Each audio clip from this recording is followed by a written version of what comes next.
Olá, etapa 3, aula 34. Hoje nós vamos estudar a influência da cultura indígena no dia a dia dos brasileiros.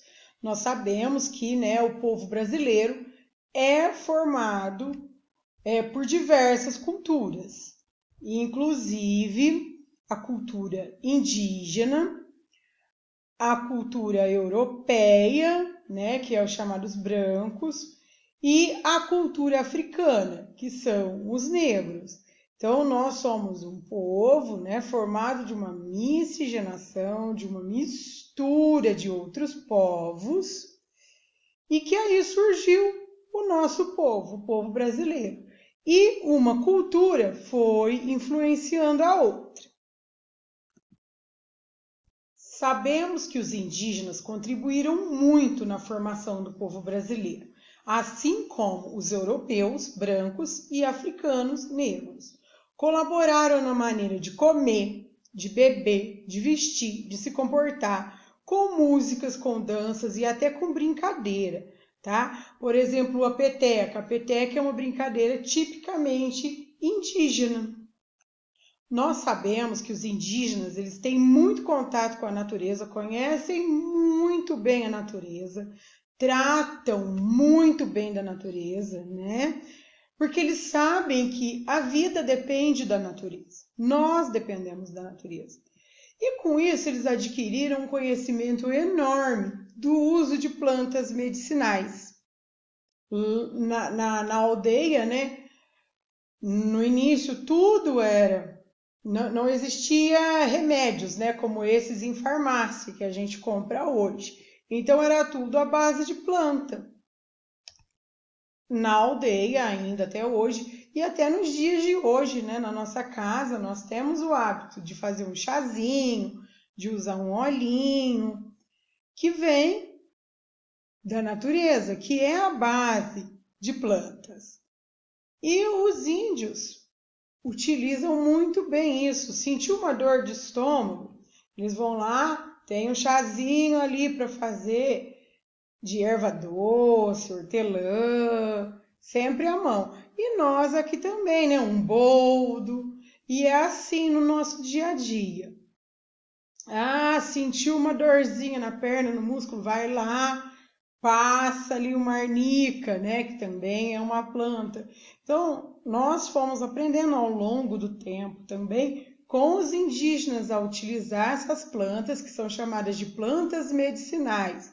Porque tem o quê? Tem propriedades medicinais, Propriedades que valem como remédio.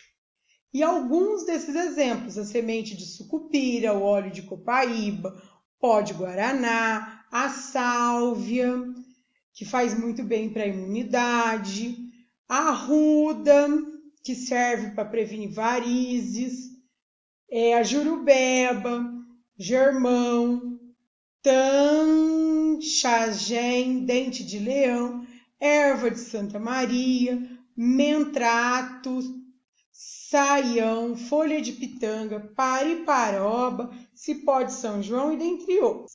Além das plantas medicinais, incorporamos também na nossa cultura brasileira e aprendemos a comer, a consumir com os índios, alimentos saudáveis, vindos da terra, da natureza. O abacaxi, mandioca, cupuaçu, cacau. Cacau é a base, que faz o chocolate, para quem ainda não sabe. Pipoca, milho, tapioca, beiju. Mais alimentos, o cará, o inhame, o mendobi, a abóbora, a castanha, a banana, o buriti, o açaí, hoje tão comum, tão procurado, o mel de abelha, o feijão e o palmito. Tem alguns animais que os indígenas consomem, ou consumiam, porque ao longo do tempo também os indígenas foram se influenciando pela cultura dos brancos e dos negros e acabaram mudando um pouco o hábito alimentar deles.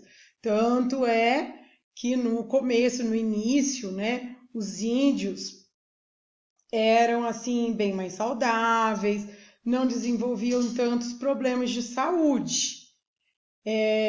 Não tinham diabetes, não tinham cárie, mas aí devido à introdução do açúcar na alimentação, né, dos indígenas, começou a aparecer nas aldeias indígena com diabetes, indígena com obesidade e assim por diante. Então, eles têm alguns hábitos ali, eles consomem alguns animais na sua dieta, né? Como, por exemplo, a anta, os veados, a capivara, a paca, a cutia, o tatu e a maioria das aves. Tem tribos, né, que apreciam comer a carne de macaco e a de preguiça, peixes, arraias, onça e até gavião. Outras tribos já preferem cobra, jacaré, onças, veados, antas e capivaras. Bom, e também nós aprendemos, né, com os indígenas algumas coisinhas, como por exemplo, a tomar banho, dormir em rede, construir canoas e jangadas, fazer utensílios à base de barro e palha, como vasilhas, vassouras, vasos, cestos, bolsas e até enfeites. Andar descalço, aí ó, quem gosta de andar descalço, aprendemos com os índios. Eu confesso que eu sou uma que adora andar descalço. Ficar de pernas cruzadas. Você sabia que algumas palavras do nosso vocabulário veio da língua indígena, como por exemplo, tatu, tamanduá, samambaia, sabiá, até a própria palavra abacaxi, maracujá, são tudo palavras da língua, né, do dialeto indígena. Ah, professora Sabrina, os indígenas vão à escola? Sim, os indígenas vão à escola, sim. Não iam, né, no comecinho de toda a história, eles não iam à escola, porque a cultura deles é um pouco diferenciada da nossa, tá? Eles costumam mais passar os conhecimentos de pai para filho, de avô para neto, através de muita conversa durante o dia a dia. Então, eles vão aprendendo as coisas lá na aldeia, uns com os outros, através de muita conversa, através do próprio fazer.